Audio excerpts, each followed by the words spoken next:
Okay, everybody. Thanks for being here. I've got my buddy Justin Dauer here. He has written books, and this is he's got a new book out. It just came out, actually. What several days ago, right? Justin, was it last week? A week ago yesterday, yes. A week ago yesterday. So it's called Creative Culture: Human-Centered Interaction, Design, and Inspiration. And it's amazing. And I'm going to be giving away. I've got two. I've got two right here. I'm going to give away. They're hard copies too, hardback. Um, and so I look forward to giving those away at the end of the session. But I mean, Justin is. He's been at this for a long time. He's a two-decader like myself, and he's a design leader. He is a. I always say this. He probably irks you, but I say he's a culture warrior, but not to be mistaken with Bill O'Reilly. Uh, Oh God, no, no. but he's been advocating and fighting for great creative cultures for many years now, and he wrote a great piece that was published on A List Apart that really catapulted you into this being a voice for this important, yet I think kind of seldomly really addressed as directly as you do, Justin, this important topic and subject matter of culture. We work, the people we work with every day, the leadership we work under every single day, it really does define uh, our our experience within these organizations. And that, of course, is either for good or for bad. And I know, I'm sure many of us can probably spend hours talking about maybe some really horrible experiences that we've had at previous workplaces under poor leadership, right? Under the dictatorial kind of that leadership that just seems to demand uh, compliance and yet has no respect for those under them. That keeping the wheels turning, keeping the lights on. That's just, I don't understand it. I'm glad to see some evolution. Again, Justin, you're a big part of that happening, of that change, and this awesome book. And I think everybody needs to read it, especially leaders, especially any managing creatives in any capacity. So I'm taking up a lot of time here, but I'm glad you're here, Justin. I'm going to let you take it away now because you've got a lot to share with us. So let's go on. Let's do this, man. Thank you. I do. Yeah, you're welcome, for sure. So I'm going to stop my video and then share my screen. Step one. Oh, can you enable screen sharing, please?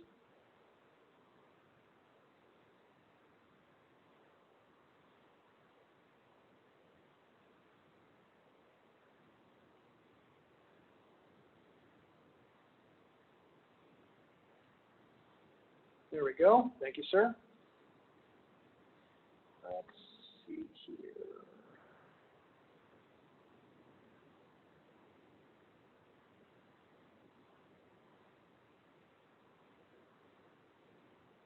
Right.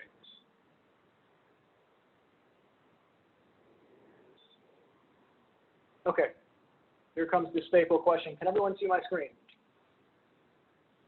Thumbs up. Thank you, John. Okay, let's get into it. So before we get into it, actually, in the spirit of setting expectations, I'm a visual storyteller and presenter. So if you're hoping for bullet points and walls of text, you're probably going to be crushed from this presentation. And actually, the simple act of setting expectations, from client communication to an employee's first day to end user interaction, it's really the definition of golden rule compassion. And that notion sets the stage really nicely. So let's get into it. And I'd like to begin from outer space with something you likely see every day in your work life, for better or for worse: the work calendar. And with the calendar, during the course of any given workday, we're very often either in receipt of or sending out meeting invites, one-on-ones, project kickoffs, stand-ups, sit-downs, postmortems, pre-mortems, left and right mortems. You get the point. Very often when you're in the position of sending out a meeting invite, actually finding time on someone's calendar or multiple people's calendars can be very challenging. But then, oh, what's this? Is this a mirage? The noon to 1 block on this person's calendar always seems to be open. This is a moment of decision. This time is available. Should I take it? Ultimately, this is like when you're looking for a parking spot. You wonder how everyone missed that magic spot that ends up being where a fire hydrant is. It's open for a reason. And people leave this open because, believe it or not, they like to decompress. That decompression typically manifests itself in what we like to call lunch, which I can see Jason eating right now. Pausing with intent, taking time to refuel, or to connect with coworkers, or to go for a walk, or plainly do whatever they want. It's this employee's right. It's a human right. And to respect this notion is to be compassionate, recognizing your coworker's lunchtime and not consuming it with a whiteboarding session or retrospective or a design review. Now, let's talk design and consider, let's say, a typical mobile-first UX process. There are many facets here, and this is by no means all-inclusive or all-encompassing.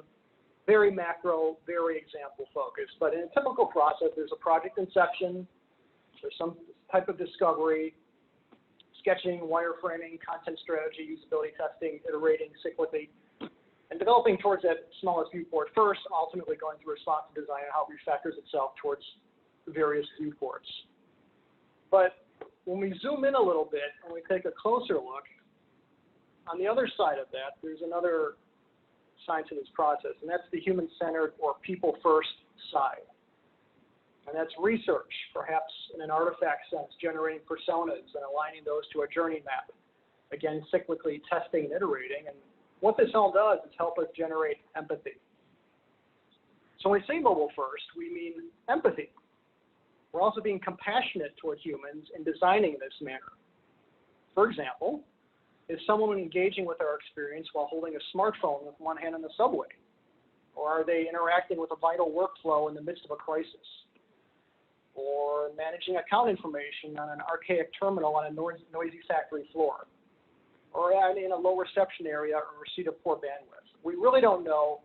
The possibilities are endless. Now let's get even more micro for a second and consider why we might create a persona in UX design. Across discovery and user interviews and research, we're putting ourselves in the shoes of others to understand what they want and how they feel. We're building empathy for those we're creating for. Personas are given a soul, I put that in quotes, through discovery and user interviews, and ultimately bring a journey map to life in the same manner. And I've shown this slide before, and somebody beat me up that Barbara Gordon's brutality was too high, so I'm going to take that down a notch. So why am I talking about a calendar, or lunch, or design process, or personas within the same 5-minute block? The reason is that there's an intrinsic synergy at play here. In this instance, empathy and compassion, both in cultural interactions as well as the manner in which we create.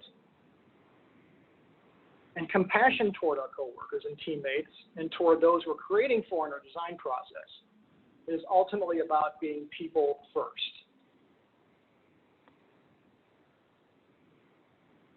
The notion of being people first has an innate synergy between design process and ultimate product, and office culture and empathetic interactions. And the beauty of that is to the benefit of both dynamics and to people both inside and outside the office. Those touch points are identifiable and exploitable. To benefit to those we're designing with and those we're designing for. And yes, this is about basic human decency, treating others the way you want to be treated, that old formative lesson from our grade school days about putting yourself in the shoes of someone else. It's about how you're humbly supporting your teammates, or how you're inclusively engaging human beings in the design process. And the beautiful part of, quote, people first is that it's also about value to the ultimate product and value to the business. Now, evolving, upsizing, maintaining, or supporting anything at scale, culture and design practice in this instance, within a large organization is predicated upon results and their value to the business. Now, of course, we're air quotes doing the right thing here by being people first in culture and design. But at the end of the day, what the business cares about is results and metrics. And how does this help them beyond the feel-good notion? So, for example, a healthy culture means employee retention. If people are being treated well, by and large, people are not going to leave. They're not going to leave bad leadership. They're not going to leave abusive behavior. A healthy culture also means brand equity. Brand and culture are absolutely synonymous. The inside informs the outside. It also means organic marketing, the way people go back and talk to their friends about work, how this influences recruiting, how they take to social media and they talk about their culture. And of course, increased productivity. If a leader is setting the example, particularly right now when people are largely working remotely, and you're saying it's okay to go around the block and take a walk. It's okay to take a nap in the middle of the day. It's okay to not check Slack 35 times a day. People respect that. They respect being treated as human beings. That generally results in, people getting work done on their own clock. Now, in a design capacity and being people first, it means quality. By inclusively engaging human beings throughout the process and not lobbing an experience on someone at the end, the quality of design is absolutely informed by co-designing or intuitiveness. By being human-centered and engaging people along the way, what you're ultimately building is going to make sense because it's not done subjectively. Objectivity is built into the process. Adoption? Will people actually use what you've built? Of course, they've been included. Nothing is a surprise. It's not been designed by the C-suite's napkin sketch. And a hallmark of putting people first is, of course, innovation, organic innovation, not release-driven forced innovation, innovation based on usage and people bringing up things that we could have never thought of if we had worked in a silo capacity. These things are measurable. Now, just as data should inform our design over driving decision, metrics inform the conversation of, quote, value to the organization when advocating for some evolution like this. And in previous roles, as well as the one I'm currently in, I've utilized this approach when building and growing a design practice, as well as elevating healthy culture from the team level to the organization level. In both instances, the human connection leads, and in both instances, costs and resources are also needed from the business to facilitate the change. Empathy and compassion as a leverageable synergy between practice and process is just one example how being unified in a human-centered or people-first manner is incredibly valuable.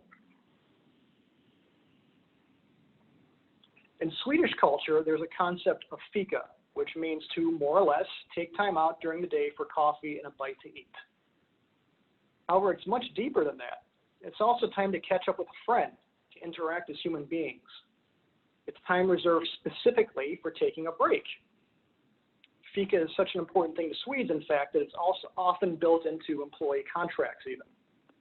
It's the definition of pausing with intent. There's a magazine I subscribe to called Drift, and they cover coffee culture globally. That was a tongue twister. Their Stockholm edition put it this way. Fika is the thread that weaves Swedish social customs together, and it's the ultimate nod to the idea of slow living. In our fast-paced world, where we are constantly on deadline or planning our schedules around meetings and events, we crave opportunities to slow down. Swedes actually embrace those opportunities. So Fika is about slowing down, the act of pausing during a typical day and making time to have a dialogue with someone. In my department, I ensure this time is not only a known quantity within my team's creative culture, but that it's protected and actively utilized. So within culture, the act of pausing with intent facilitates connection and recalibration. On the design side, instead of getting a product manager's PowerPoint wireframe in your inbox or with a request to make it look nice, or a client's request to crank out a design for their approval by EOD, we must slow down to understand the people who will be interacting with our design, and of course the design's potential impact on others, the environment and community in which it will be used, and so on and so forth. So rushing to get something done to tick an account manager's client appeasement box at the expense of the human experience is to sacrifice empathy, quality, and any prospect of innovation. So when people first design, or human-centered design, before producing any sort of tangible artifact, the vital process of discovery helps researchers and designers genuinely understand people they're creating for and the issues they're up against. They're taking the time to listen, learn, research, and question. This process at the beginning of an initiative directly informs overall quality of a product at its completion. So in culture and design, slowing down, pausing with intent, putting people first.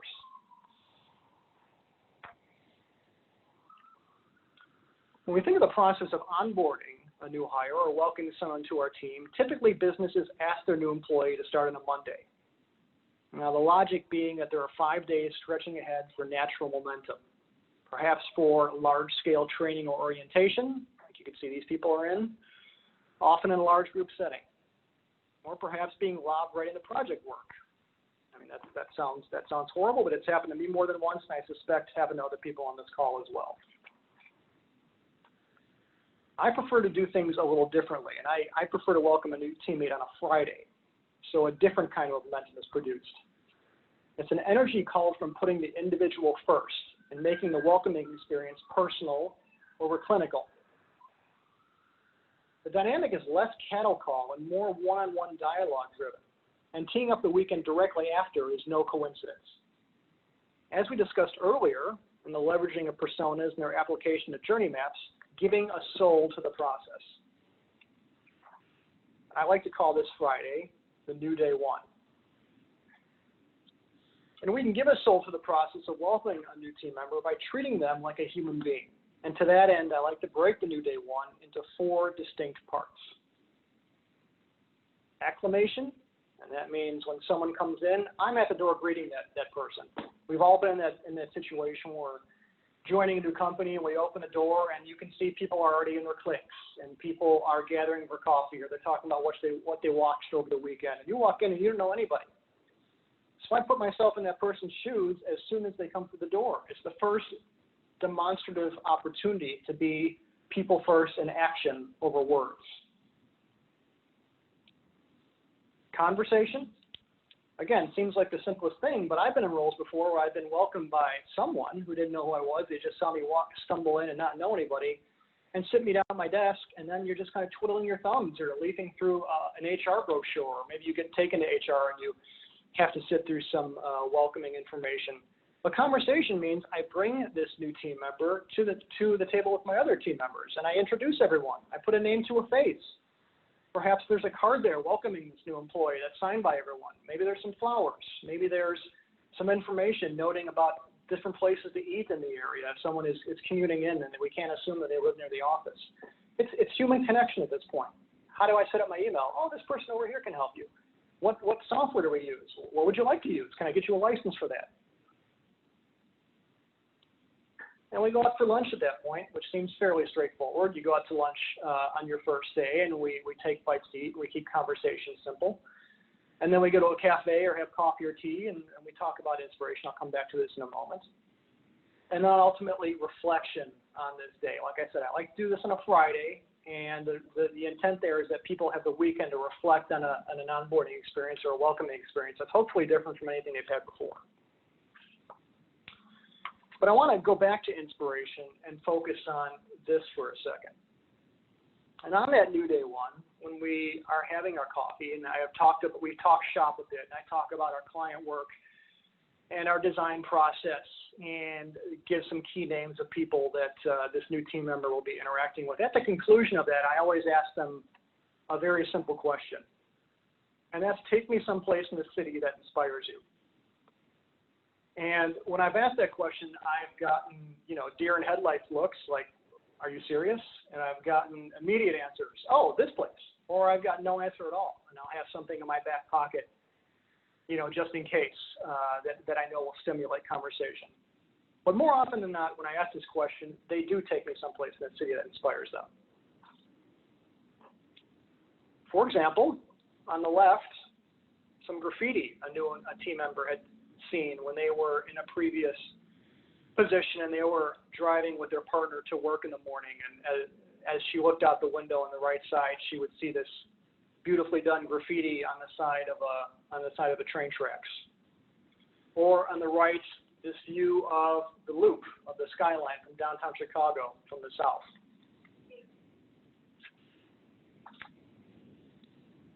Or this view through a tree in Dearborn Park, something incredibly specific and detail focused, and how the tree framed the flowers behind it. Or the Field Museum. And we're not just arriving at these spots and I say, oh, this is cool. Those flowers look great. Okay, have a nice weekend. No, it's much more than that. This yields insight into someone's drive, their passions, and their creative process far more than a portfolio of work can yield. It's about personal experiences that transcend the surface level and help shape who they are and why they do what they do today. For example, from what these individuals told me at these varied points, observation. This was a 7-second glance this person saw outside their window every morning on this commute when their partner was driving to work. And they observed this every morning, this little window, and they made mental note of it. Empathy. When we went to the southern part of Chicago, the new hire I took there was in a life transition.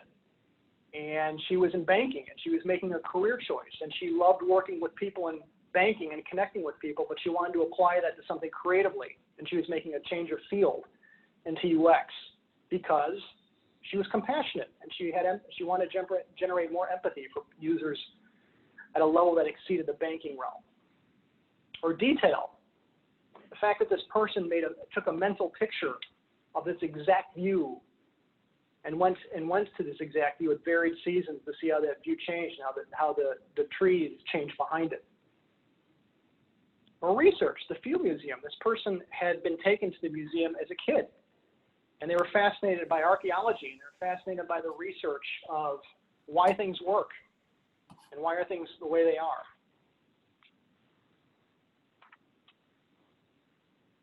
So the New Day One concept evolves an employee's first day from formulaic and sterile into directly personal and custom.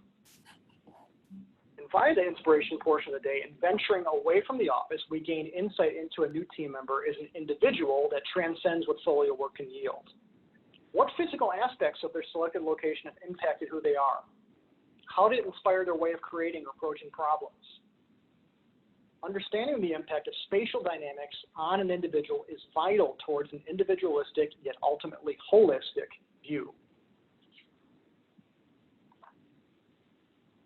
On design, ethnographic research provides an environmental context to human interaction that a video conference interview could never yield.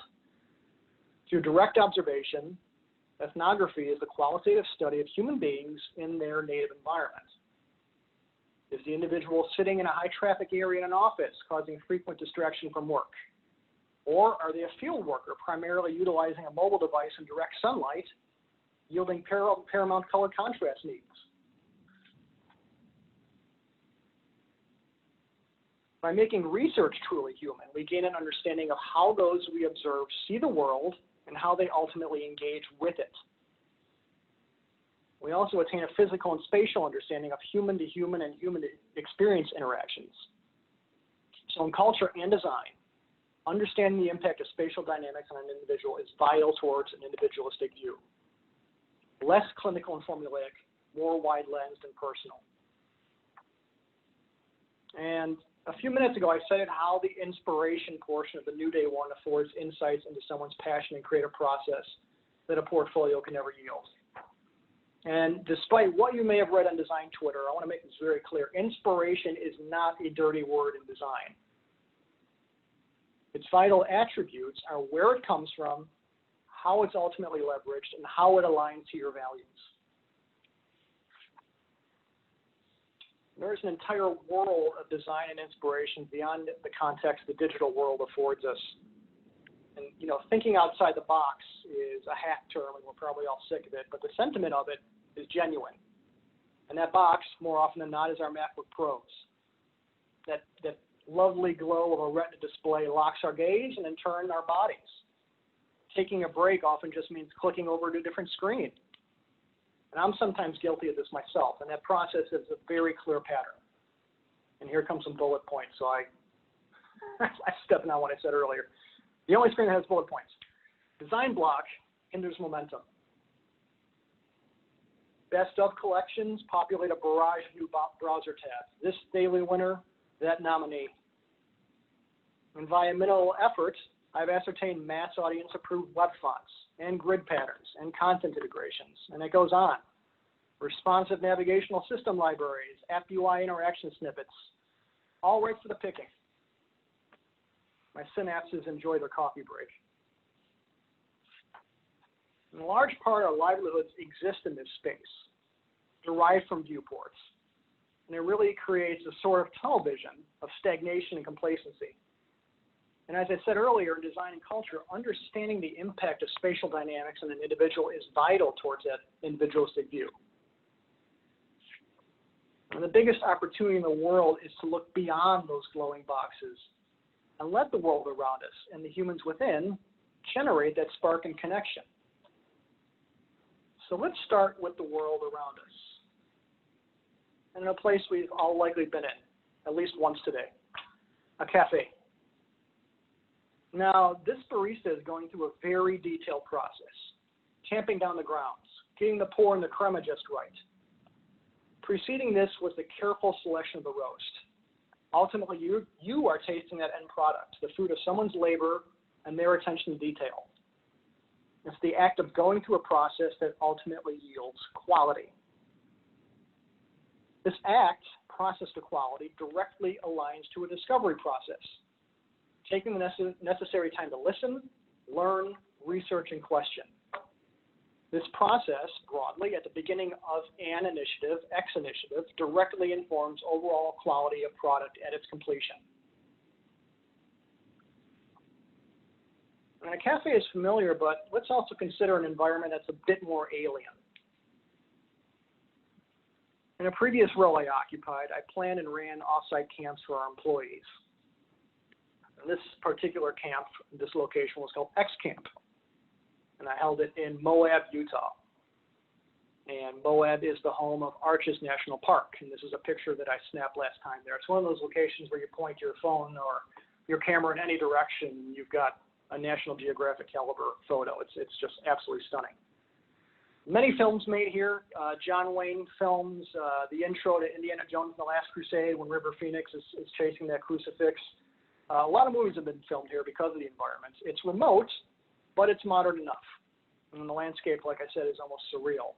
There are absolute massive natural stone structures that dwarf anything you've ever seen in the midst of almost pin drop silence around you.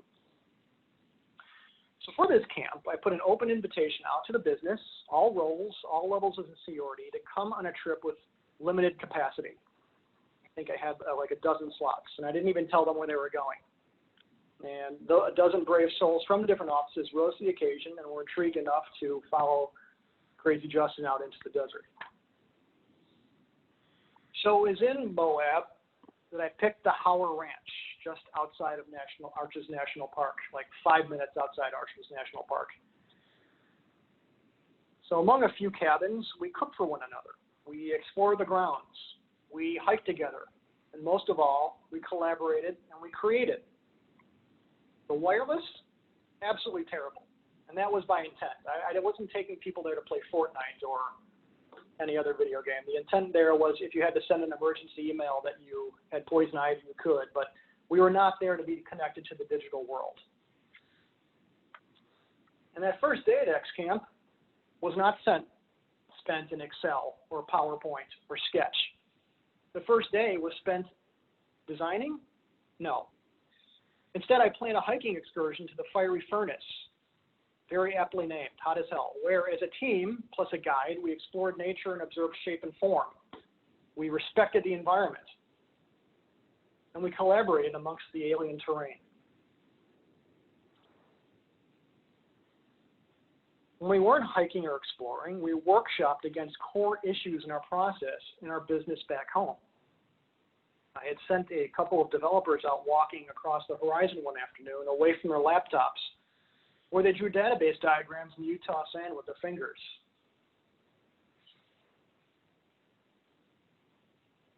And it truly wasn't all fun and games. We worked, we collaborated, we formed teams across varied levels of seniority and discipline. And just think, just as when you run a workshop, varied levels of seniority and discipline inform diverse thinking. You don't want the entire C-suite there.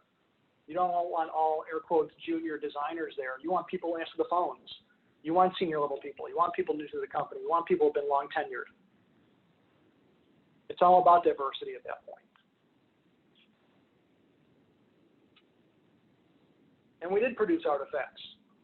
The business at this point was in the process of being acquired by a larger firm.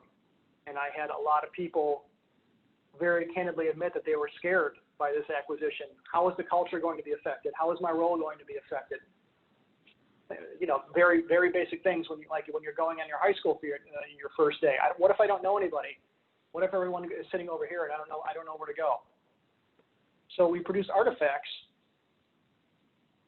that we can bring back to the office and help ourselves collaborate.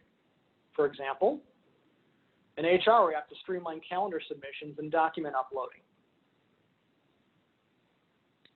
An internally facing culture statement document, so we can get a sense of who we are and how we could retain our values once we were acquired by this larger company.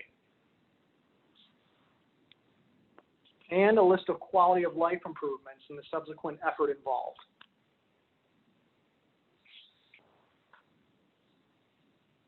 This connection between environment to team and team to teams yielded people returning to their offices recharged. Invigorated and inspired by their coworkers, they acted as living embodiments of the culture.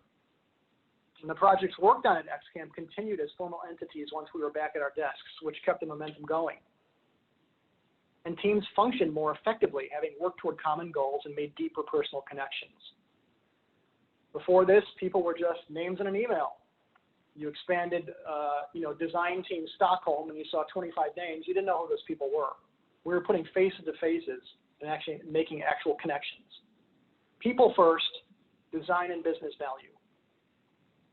So in an environment that inspired us, we also inspired one another as a team. And that's a valuable concept, inspiration by people. Though this locale was unique, consider your daily commute and things you might see from people along the way with that. For example, while walking to work, suppose you see this guy.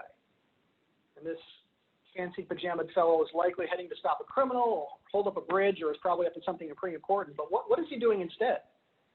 He's pausing to take time, help someone else with directions, a stranger. He's likely been that stranger at some point.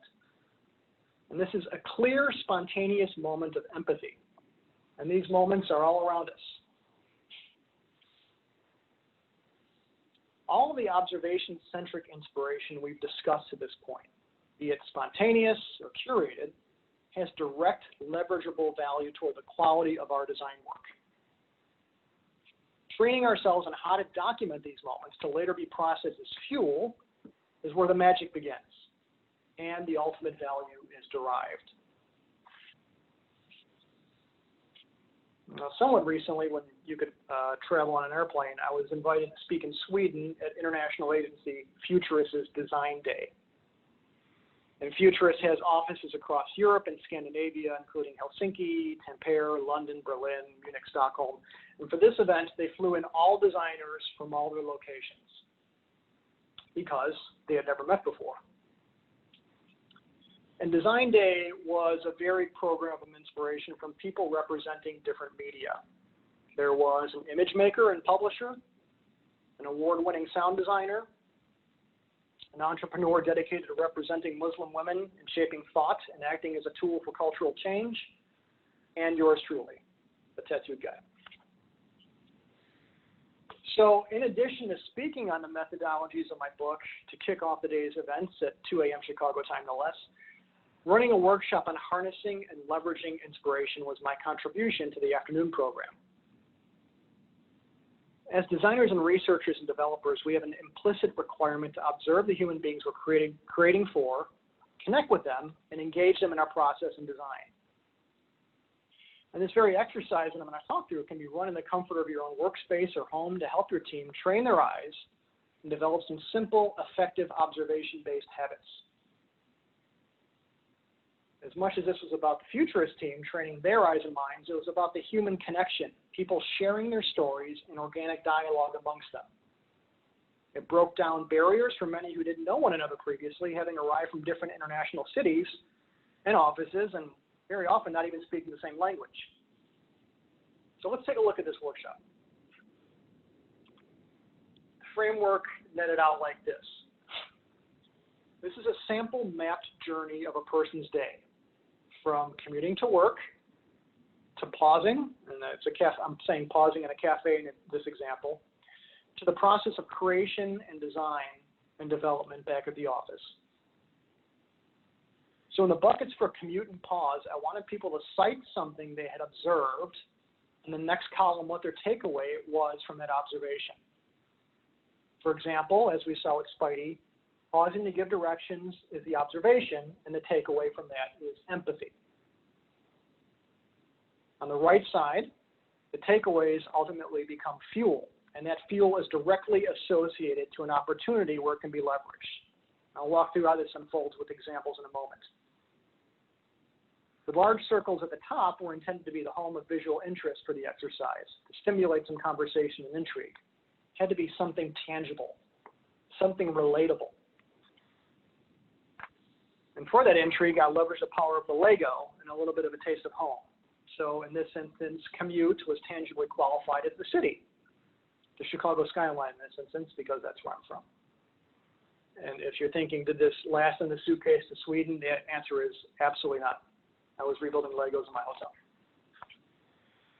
Pausing with intent, as I said, became a cafe. I still have these on my desk at home. And creation back at the office became a desk and a coffee.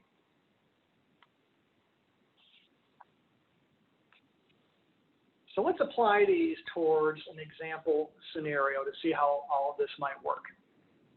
So for commuting, what do I observe on my commute on a daily basis? Let's go back to Spider-Man. Pausing to give directions. As I said, the takeaway from that is empathy. Or how about this? The architecture around me. When I live in downtown Chicago, and when I was going into the office, I'm one of those people who always stops and stares. I've lived in downtown proper for a dozen years. I still stare every time. I look at the way the architecture pierces the sky, the way negative and positive shapes inform one another. Shape and form is what I call from that every day. Pausing, as I said. Now go back to that fellow crafting an espresso in a cafe. Observing the act of making the espresso, like I said, the takeaway from that is process to quality. If someone is going through this very detailed process, they're putting themselves into it. The end result of that is something that is the fruit of their labor. While you're waiting for your espresso, say you take a seat and you see a magazine display. Like I said, I mentioned Drift magazine before, or maybe there's Woven or Wired or what have you. Those things don't end up there by happenstance. That is incredibly curated. The cafe is getting across a vibe. They're getting across things that they know are going to resonate with the people coming in. What is evocative of their brand or the experience they're trying to convey? So let's look at those takeaways. Empathy, shape and form, process to quality, curation. These things are all fuel now. These things we are going to harness and leverage. What are the opportunities by which we can leverage that fuel?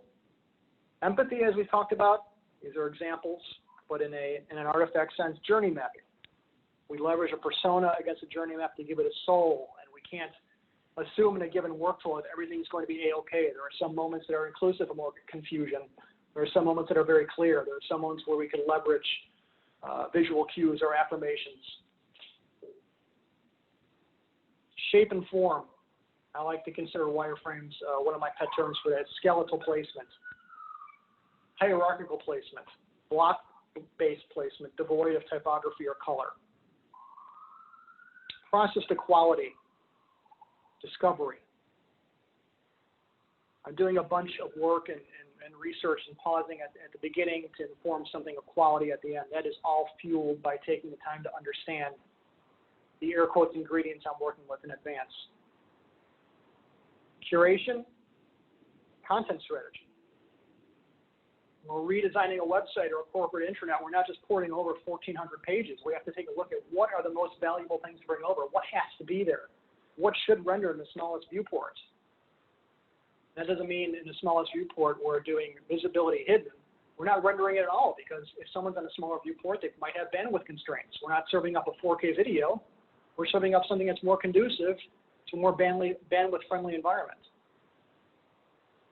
That is all content strategy driven. In practice, this is how this netted out in the Swedish workshop. People were very kind in sharing their stories with me about what they've observed and how they've processed these things. But in this shot, you'll notice something I haven't mentioned before, and that is these Fieldnote notebooks.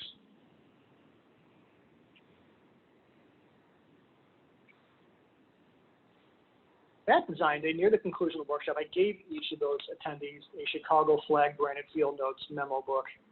And though they imparted a touch of my home while in Scandinavia, for your purposes, the brand and Chicago-ness of this notepad are ultimately irrelevant.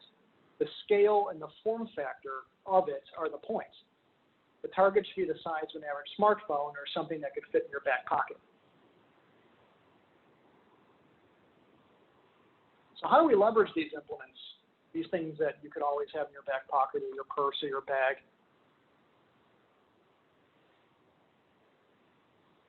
The next time you encounter something like this, and like this is any cafe, this is Starbucks, this is what have you. This moment is yours as long-lasting fuel. So when you see a moment of empathy or an active process to quality or a magazine display that's curated, or the shape and form of architecture piercing the sky, take a picture with your smartphone as non-creepily as you can and jot down the corresponding context of that moment. If your memo book is at home, add a few words to a consistent text file on your phone instead. So then the next time you're sketching a hierarchical placement of shape and form for a wireframe, or defining the top tasks of a journey map, or you have a few minutes before your next conference call gets underway, or your tattooed host says, "Can you see my screen?" You'll have that human-centered fuel at your fingertips. And there's one last thing I want to point out here. That's from Design Day specifically. This is a picture I took of the crowd very casually as they were filtering into the area in which I spoke. And what do you see here? We're putting our observation hats on. See, click, click, and this is not me clicking my mouse. Click, click. Group-based clicks, clicks by city, clicks by comfort, clicks by discipline. These people got themselves in groups because it was comfortable for them. They spoke the same language. They knew the same people. They could have easy conversations. One thing that workshop I did yielded is the breaking down of barriers and connecting. Yes, we were able to help train people with observation, how they can yield that back in the office or leverage that. But what started to happen instead of those clicks was this. Those clicks started to disappear. People took these synergies and energies back to their respective offices to enhance collaboration. And I followed up with the global head of design for Futurists after the fact, and I asked him, did people think I was full of it? Did people get anything out of it? Did people leverage those methods? And collaboration absolutely increased. People started to even resource cross-office because of these new connections. And if someone is interested in working on this mobile app, and I have too much on my plate, can someone help here? Collaboration and fluidity in that work process, because barriers were broken down, organically occurred.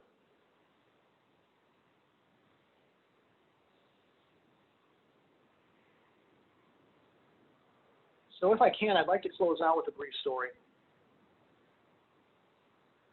20-something years ago, which is odd because I'm 22, as a high school sophomore, I saw something that changed the course of my life.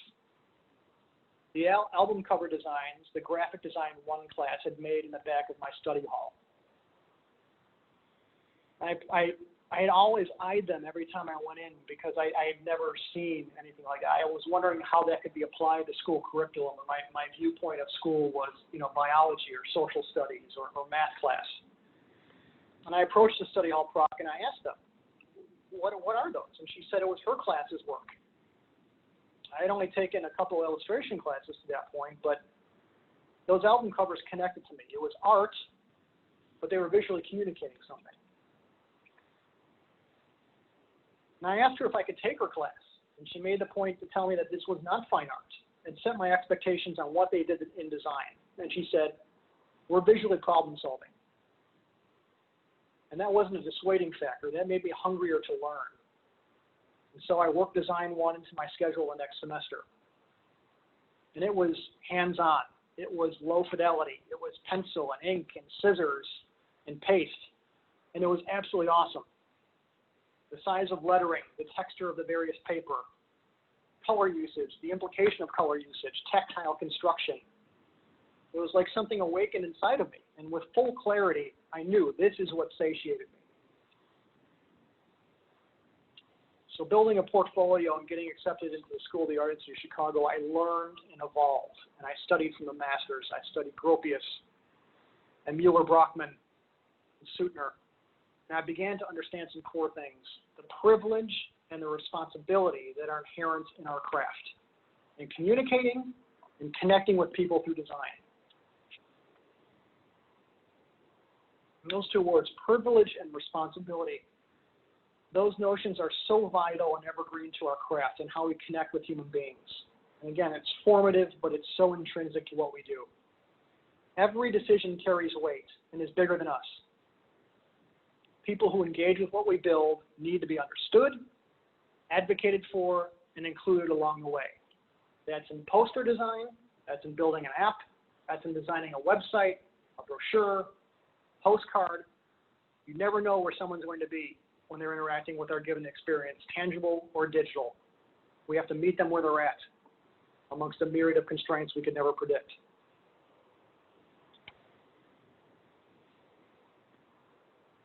And that's what it's all about, folks, people, connecting with people. Putting humans first in our design process and at the workplace yields a successful end product and an endless fountain of inspiration. And if any of these notions appeal to you, like Jason graciously said at the beginning, a week ago from yesterday, the second edition of my book came out with this workshop that I walked through and blowing out a lot of these themes. So if this was your cup of tea, you might want to check it out. If not, I of course respect that as well, and I'd love to hear your feedback either way. That's what I have, everybody.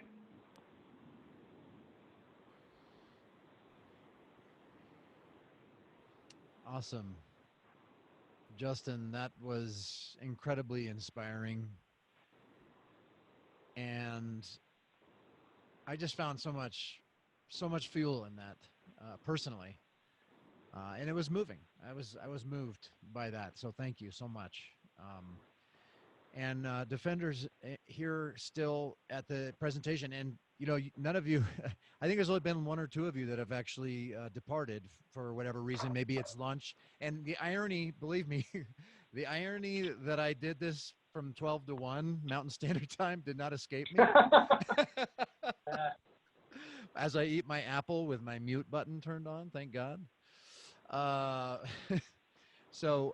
defenders, I would love to open this up. I know we're kind of running toward the end of the hour, but I'd love to open this up. If any of you have any real pressing questions that you thought of, or even just something that's coming to mind right now, I'd love to open this up for you to ask Justin your questions, and then we'll do the drawing. Okay? So if you have a question, feel free to unmute your mic and or video, and then ask away. I'll allow just like a few moments here for that. It'd be great. And if you don't, I have a couple of questions. Yeah, I welcome, I truly mean it. I welcome any and all feedback. I feel objective, healthy critique is always a way to improve. So, like I said, if it resonated, that's awesome. If you feel like I'm full of it, I welcome that as well. Appreciate your transparency there, Justin. Hey, Justin, are you able to hear me? I am. Okay. I got a question for you. Thanks for being here and putting this on. It was really pertinent because I'm actually just transitioned over into a new role where my focus is on training and onboarding.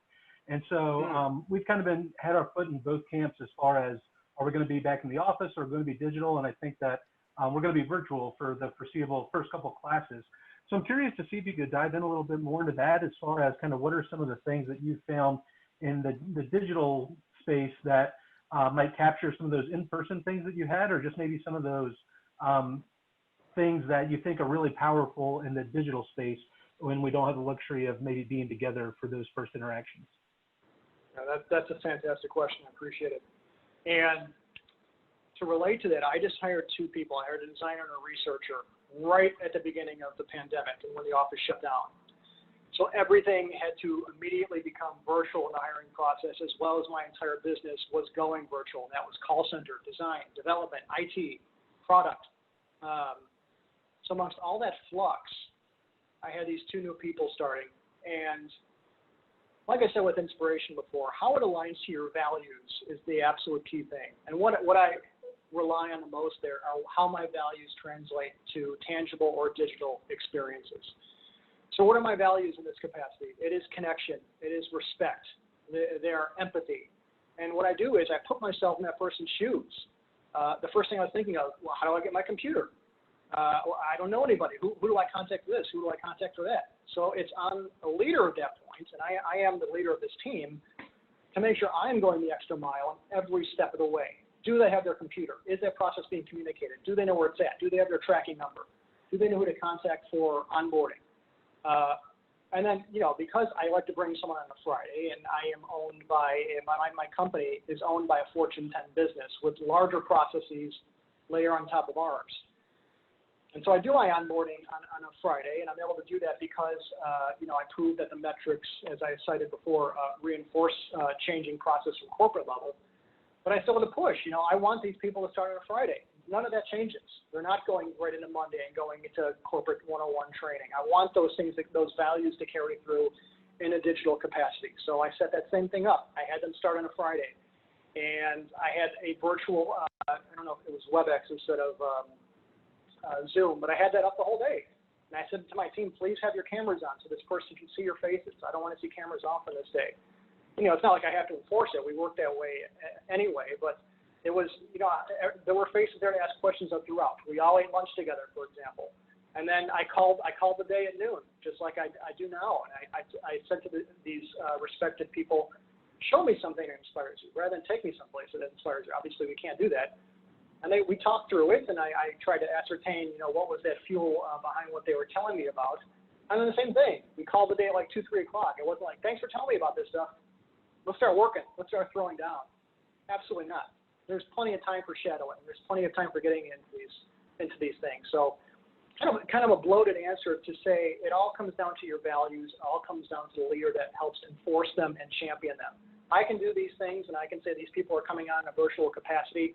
But then what about people who are going to be giving them project work? What about the product side? What about the development side? It's on me to go to them and say, I have these new employees. They're getting all this stuff done at the same time the business is getting used to working virtual. Maybe my deliverables aren't going to come as fast. Maybe we have to give them a little more time to get things done in shadow because everyone's getting used to working remotely. So it all comes down to leadership and values, I would say, is the answer to that question. Wonderful. Thank you. A lot to think about, and I took some great notes, some things to already put into action. Thanks. Awesome. Yeah, and Ross is he leads our book club discussions, and he's an incredible guy. Just Ross, knowing you, and even remotely, you'll be able to do a great job of this, man. You're such a personable human and just a caring, genuine human. So just a little encouragement, love bomb there for you. Thank you. I appreciate that. Absolutely. Anyone else have any other questions? I know we're at the top of the hour here. I'm going to sneak one in real quick. Hopefully real quick. I was thinking about this, Justin, and your last slide was it was exactly what I was going to kind of come in with. This it's all about people, right? And your entire presentation, and of course all your works, your writings, it all boils down to it's all about people. And I'm wondering, say there's somebody that I know that this starts with hiring, you know, in the interview process. Like you want to, of course, you want to make sure that you vet that, you know, that cultural fit as far as like the humility factor. There's such a fine balance. You want somebody who has a humble heart, but who also is good at what they do, and also and or really hungry to learn, right? If they're a junior or what have you, but you also want some confidence in there. It's a stew, right? But what about the person that comes in that gets through the interview process? Maybe somehow maybe they put on like a, you know, that kind of that front possibly of being a good cultural fit. They answer all the questions the right way, right? And they get their foot in the door in your team. And what happens if like the true colors start to show, and this person you're trying to connect as a leader, you're trying to connect with this person, but they don't seem to want to be connected with. Like, I don't know, have you ever had that challenge before? And if not, what would be your advice in a scenario like that? With, you know, even if even not even as a leader, but even as a teammate, in trying to connect with somebody that's like this, it seems really difficult. Maybe has a shell up. Yep. I have not had that happen in terms of someone I've hired, and that's because I wear my heart in my sleeve in terms of articulating what my cultural and my team and my business's values are in the hiring process. So it's pretty plain as day about the way we operate, and my, you know, it's not just me doing the interviewing, of course, it's my team and varied levels of seniority and varied roles. And I encourage this person I'm interviewing, I tell them to do what I would do. I say, ask them what you're asking me. Don't take my word for it. Get different views on what I'm saying. Get different perspectives that aren't at the leadership level or the VP level. Get everyone's perspective. And it translates by and large. So people know, I'll say, what they're getting into when they've hired. So I haven't had a disconnect in that capacity. I have had it where I've joined a business and I started to build a team, and people who have already been legacy employees, you can tell, once the team had started to get comfortable with me, they'd say, you know, this person isn't really pulling their slack. You could see there's a toxicity there. You know, it's kind of dragging everyone else down. And with that, I feel like candor is a gift, honestly. I think there's no point in beating around the bush, but it's not like, you know, it's not candor in the capacity of 2 weeks or you're out of here kind of capacity. It's talking with someone as a person, like, you know, like, what's going on? Like, you know, what can I help? How can I help you succeed? Like, we always have to approach it from, we're not having the sort of Damocles floating above their head, and we're not talking about bringing the hatchet down. We want to help these people succeed at the end of the day. And, you know, sometimes people self-select out at that point where it's further articulated what our values are and the way we're creating if they don't want to collaborate in that sense. And sometimes we have to take different steps at that point. But long story short answer to that, because I know we're over time, is that it never comes down to a message of severity straight away. I always want this person to succeed and figure out what's going to make them happy. You know, you joined this company for a reason. Did things not evolve the way you saw them, or can I help you do something else on my team or in the business that will help fulfill you? So it's really about trying to connect it every step of the way. I think if you are a kind of leader, then you're not a leader at all. If your first notion is to cut somebody loose. So kind of a muddy answer, but, you know, really trying to connect as much as humanly possible and not come at it with a banhammer approach. No, I appreciate that, man. Thank you. And I know we're over time, so I'm going to do this real quick. I was trying to think of how to do this without like wasting a lot of time here. So I've got the participants list of those of y'all who are still here. So what I'm going to do is I'm going to kind of squint my eyes here, and I'm going to kind of like scroll back. I know this isn't the most like scientific method here, but believe me, you don't want me to do a randomizer of the, you know, over 100 folks that registered for this when there's 18 left. So I'm going to do it this way. And so here we go. I'm going to just scroll back and forth. I'm going to leave my finger right in the middle of the screen here. I know, don't laugh. Okay. You're going to get a free book. Don't laugh at me. Okay, ready? Here we go. Morgan Davidson, you're the first contestant to win Justin's brand new book.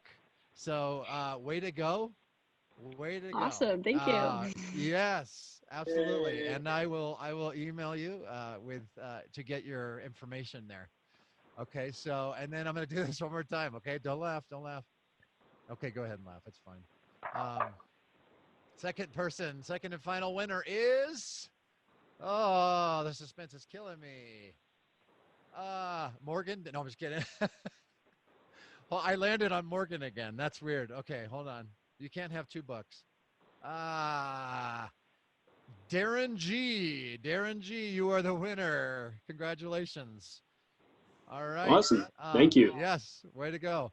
Everybody, thanks for being here. Really appreciate you being here. Yes, And thank you. again, even if you didn't win the book, I highly recommend buying it on Amazon. I'll send out a link to y'all as well. That it's an affiliate link, so it helps user defenders at no additional cost to you.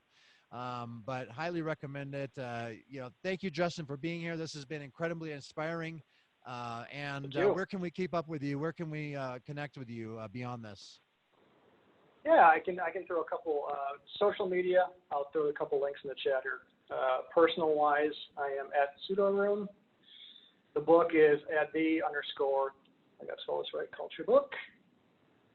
That's Nice. personal and book-based accounts, and the-culturebook.com is for the book. It's on Kindle and iBook and hardcover, softcover. I'd appreciate it if you check it out. Like I said, I love any and all feedback. Very good. I just posted my affiliate link in there too, if y'all want to consider using that as well. But thanks, Justin. Take care, everybody. Thanks for being here. I'll send an email with the video soon, okay? Fight on, my friends. Awesome. Hang in there. Bye, folks.